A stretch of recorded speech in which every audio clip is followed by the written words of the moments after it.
مصطفیٰ حاصل نہیں کر پائیں گے تو پھر آپ نے دادا سرکار سرکاہی نے 1949 کے اندر دامودر پنتھ کے اندر ایک مرکزی ادارہ انوار العلوم کو قائم کرتے ہیں۔ میرے عزیزوں اور اس کی بنیاد رکھنے کے لیے آپ اچھا مقدسہ کے آل رسول محمد سے اعظم ہند کو بلاتے ہیں اور آپ اب خط بھیجتے ہیں۔ ذرا غور سے سنیے گا، جب دادا سرکار سرکاہی سرکار محمد سے اعظم ہند کو خط بھیجتے ہیں تو آپ ساری بات مضمون کو مکمل کرنے کے بعد نیچے میں لکھتے ہیں کہ فقیر محمد میرے علی محمد سے کہیے سبحان اللہ، فقیر محمد میرے علی اور سرکار سرکاہی سے محبت کرنے والوں، میرے دادا سرکار کی محبت میں آنے والوں، بڑا غور سے سننا، سرکار سرکاہی کی ذات اتنی بلند ہے، آپ کا مرتبہ کتنا بلند ہے کہ جب آپ نے لکھا فقیر محمد میرے علی، وہ محدث اعظم ہند کی چھوٹی آپ کی دعوت نامہ پہ لبیک کہتے ہوئے جب شہر مظفر پور کے اندر آتے ہیں تو سرکار سرکاہی اپنے چاہنے والے عقیدت مندوں کو بھیجتے ہیں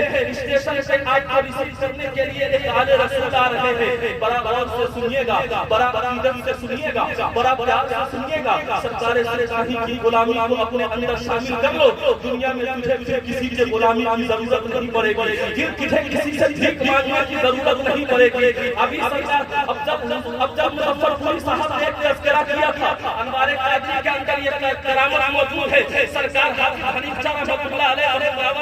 انوار قادری کے اندر یہ تحریر فرمایا ہے کہ ایک غازی پور کا رہنے والا آدمی تھا جس کے پاؤں کے اندر زخم ہو گیا تھا، جو کلکتہ کے اسپتال میں جا کے علاج کروا رہا تھا۔ ڈاکٹر نے جواب دے دیا تھا، ڈاکٹر نے کہا تھا کہ تمہارا علاج نہیں ہو سکتا ہے، تمہارا پاؤں ٹھیک ہونے کے لیے میرے پاس ایک صورت باقی ہے۔ کہا وہ کون سی صورت ہے؟ کہا وہ صورت یہ ہے کہ یا تو تمہیں اپنا پاؤں کٹوانا پڑے گا، اس کے علاوہ ہمارے پاس کوئی دوسری صورت نہیں ہے۔ وہ آدمی مایوس ہو جاتا ہے، مایوس ہونے کے بعد وہ آدمی غازی پور آ جاتا ہے، اسے ایسا لگتا ہے کہ اب میرے زخم بڑھ گئے ہیں، اب میری طبیعت اچھی نہیں ہو پائے گی، میرے پاؤں کو کاٹ دیا جائے گا۔ وہ آدمی روتا رہتا ہے، اس کے آنکھوں میں آنسو ہے، وہ بے چین ہے، وہ پریشان ہے۔ اسی کے کچھ دنوں کے بعد میرے سرکار سرکاہی ظاہری طور پر اس دنیا سے پردہ فرماتے ہیں تو کسی نے کہا تھا سرکار سرکاہی کا نام بہت بڑا ہے، سرکار سرکاہی کی ذات بہت بڑی ہے، سرکار سرکاہی کی عظمت بہت بڑی ہے، جا ان کے مرکز کے حاجی دے دے، جا ان کی چوکٹ کے حاجی دے دے، وہاں سے کوئی خالی نہیں آتا ہے،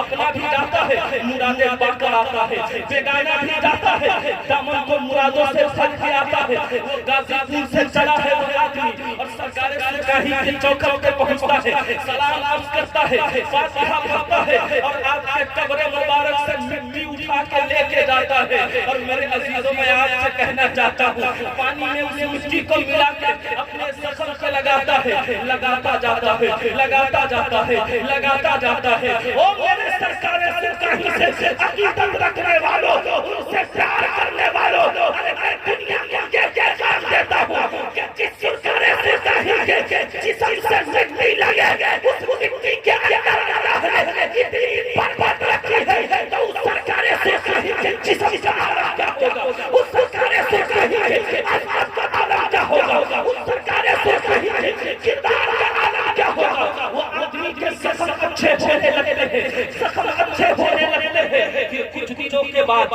زخم پورا اچھا ہو جاتا ہے۔ وہ آدمی پھر کلکتہ ہاسپٹل میں جاتا ہے دکھانے کے لیے، ڈاکٹر پریشان ہے، ڈاکٹر یہ کہتے ہیں تو نے کہاں سے علاج کرایا، کون سی دوا تو نے کھائی ہے، تیری بیماری اچھی ہو گئی، تیرا زخم اچھا ہو گیا۔ تو اس نے کہا اے دنیا کے ڈاکٹر، دنیا کے کالج میں پڑھنے والے، دنیا کے یونیورسٹی سے ڈگریاں حاصل کرنے والے، یہ کسی ڈاکٹر کا کمال نہیں ہے، یہ کسی دوائی کا کمال نہیں ہے، ارے